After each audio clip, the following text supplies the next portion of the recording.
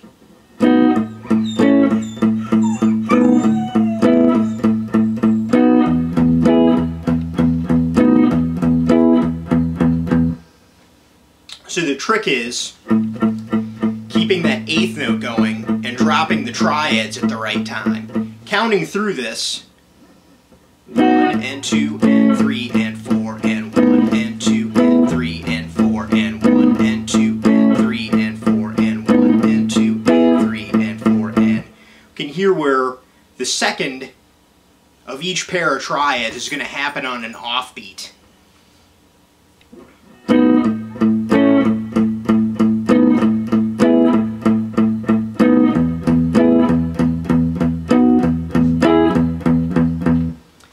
Is the second piano part. So that's how you can use the loop station to replicate a piano part, and it's useful in all kinds of other ways for performing songs. I use my loop station all the time at gigs and a number of songs. It's also good for playing rhythm parts and recording yourself while you're playing rhythm during a verse, and then you can turn the looper on and have your chords going while you take a solo. It's just something to think about. I wanted to say thank you to everyone who's been watching the videos and liking them and leaving the encouraging comments. I plan on keep on making videos, so check back real soon and I'll put some more out. Thanks.